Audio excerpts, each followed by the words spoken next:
Good morning and good afternoon. First and fifth hour intro to art. I said this yesterday, but I'm not 100% sure how many of you guys caught it towards the end of your hours. But watching this video, you can obviously see that I am not here. So let me kind of explain to you guys what you have on tap and what you're working through. Now, because I'm not here, I am going to require that you guys turn this in, but you won't be turning this in at the end of the hour. You'll be turning this in on Thursday, the half day that we've got tomorrow. So this is a little strange talking about something that's happening a couple days in advance, but when you're watching this video, this will make a little bit more sense because I'll be referring to Thursday before we're out of here for spring recess. Now, over the course of the past few days, we've been exclusively working with watercolor pencils, watercolor as a method of creating marks and creating artwork, and we're going to continue along the lines of this. The color mixing grid that you guys have worked on for the past few days now can kind of get slid off to the background. You don't have to worry about that anymore, and I'd like you guys to utilize the cardstock paper. I still have some sheets of paper over here on my side desk that you guys, if you ran into some issues or you weren't here yesterday, you can go ahead and grab that. And yesterday's class, what I had you guys doing was trying to fill up the sheet of paper with about, I don't know, I'd say a good 60, 65, 70% worth of circles. They can overlap. They can be various sizes. Matter of fact, I think still on the tables right now are some tape rolls.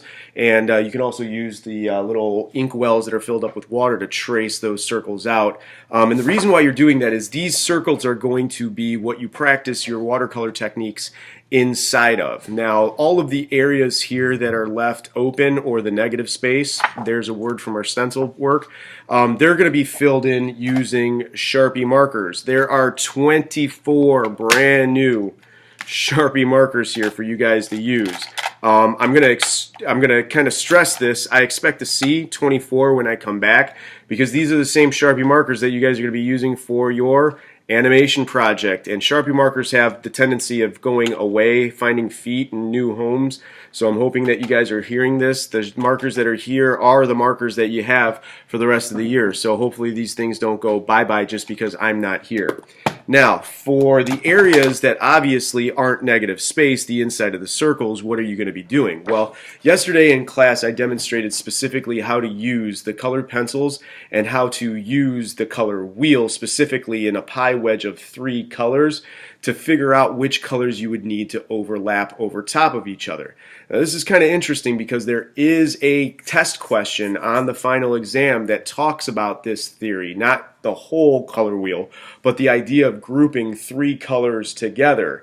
Now, if you didn't get a chance to fill that out, I'm going to refer you guys to the past couple of posts where I put my notes on there, and I'm going to ask you guys to kind of look at that because it's important for you guys to understand what this concept is, and we'll touch base on it a little bit when I return on the half day Thursday. But for the remainder of the hour, you guys are going to use the cardstock, the thicker piece of paper, to trace out a series of circles that covers up a good 60 to 75% of your paper.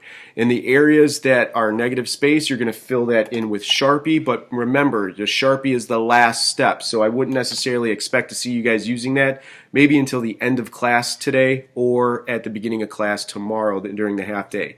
The rest of the circles, you guys are going to be overlapping your watercolor pencils and then mixing them and blending them together by activating it with water and the paintbrush.